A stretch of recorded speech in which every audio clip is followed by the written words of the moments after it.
A young woman walks into a hotel in downtown Los Angeles. She laughs, she takes photos, she calls her parents to say she's fine. Everything seems normal, but within days, she's gone. Her belongings are still in her room, the door shows no signs of forced entry, and her last known appearance is caught on a security camera inside the hotel's elevator. That video is so unsettling, so confusing, that it has been replayed millions of times around the world. And when her body was finally discovered inside a rooftop water tank, it only deepened the questions. What really happened to Elisa Lam? Was it an accident, a crime, or something far darker lurking in the halls of the Cecil Hotel? Before we dive in, make sure you subscribe to this channel, click the bell icon, and turn on all notifications so you don't miss the chilling stories we uncover every week. Now, let's begin. Elisa Lam was just 21 years old. She was a Canadian student, the daughter of immigrants from Hong Kong, who lived in Vancouver, British Columbia. Bright, curious, and full of dreams, Elisa had always loved writing. She kept a blog where she shared her thoughts about books, fashion, and her struggles with mental health. Friends described her as sweet, creative, and sometimes quiet, but online, her words carried a raw honesty. She wrote about depression, about the weight of expectations, and about her determination to push forward despite it all. Her family adored her. Elisa was the eldest daughter, close to her parents and younger sister. When she decided to take a solo trip down the west coast of the United States in early 2013, her parents were supportive but cautious. Elisa promised to stay in constant contact, texting them, emailing, and calling almost every day. It was supposed to be a trip of adventure, of independence, a chance to explore before she returned home to continue her studies at the University of British Columbia.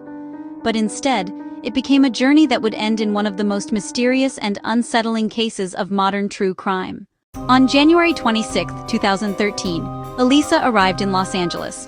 She checked into the Cecil Hotel, a historic but infamous building in the city's downtown district. To some, the Cecil was just a budget place to stay, close to public transit, cheap rooms, no frills. But to others, it was known for something darker. The hotel had a long history of crime, overdoses, and even serial killers who once stayed there. At first, Elisa was assigned to a shared room with other young women. But soon, complaints surfaced. Her roommates told staff that Elisa was behaving oddly, writing notes that said things like, "Go away," or "Leave me alone," and leaving them on beds. Management eventually moved her into a private room. Despite this, Elisa kept in close touch with her parents back in Vancouver. She called them every day.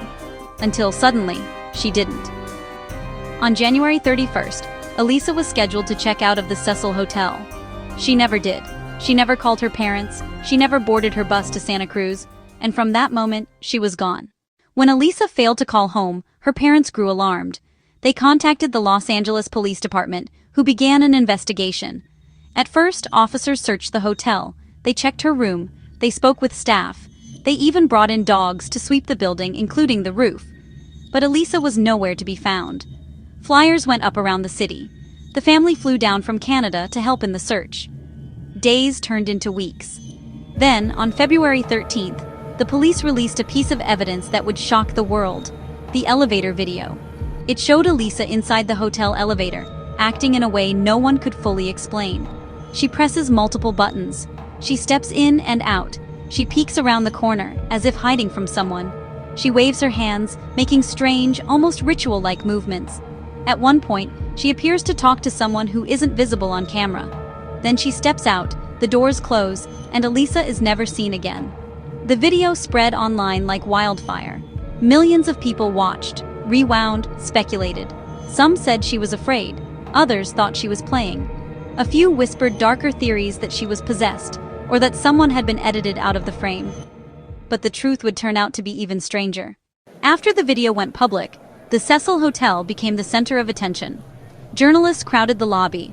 Internet sleuths analyzed every second of the footage. The LAPD continued to search, but no new leads came. Until February 19th. That morning, hotel guests began to complain about the water. The pressure was low. The color was strange.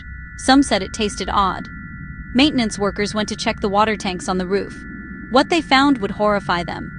Inside one of the massive tanks, floating just beneath the surface, was the body of Elisa Lam. She had been missing for nearly 3 weeks. And all that time, Her body had been hidden inside the hotel's water supply. At first, everyone assumed foul play. How could a 21-year-old woman climb onto the hotel roof, lift the heavy water tank lid, and get inside by herself? The doors to the roof were supposed to be locked and alarmed. The tanks were tall, difficult to reach. Theories swirled. Did someone chase her up there? Was a hotel employee involved? Was it murder, staged to look like an accident? But as investigators dug deeper, the answers only became more confusing. The official autopsy revealed no signs of trauma, no drugs, no alcohol in her system. The only medications found were those she had been prescribed for her bipolar disorder.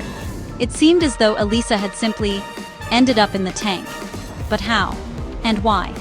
Over time, investigators pieced together more clues. Hotel staff confirmed Elisa had been acting strangely in the days before she vanished.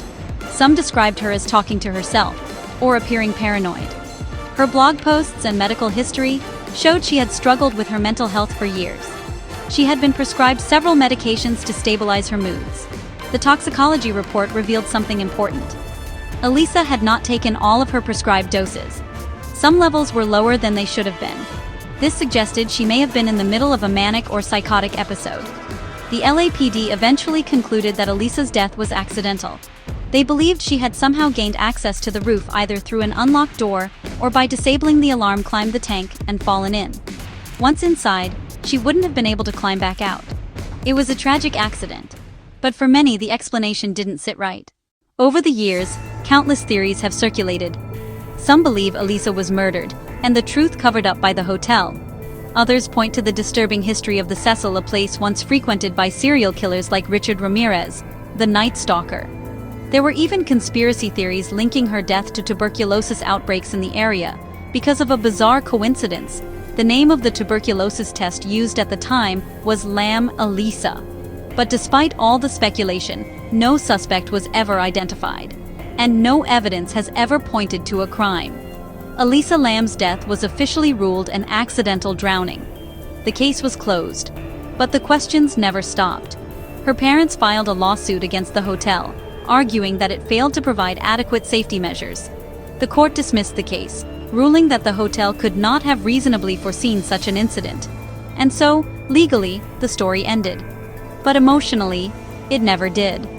The case of Elisa Lam remains one of the most haunting mysteries of the 21st century. A young woman full of life and dreams, who wanted nothing more than to explore the world, vanished in one of the strangest and most unsettling ways imaginable. Was her death truly just a tragic accident, the result of mental illness, missed medication, and bad luck? Or is there something we may never know, hidden in the shadows of the Cecil Hotel? What do you think? Accident, or something darker?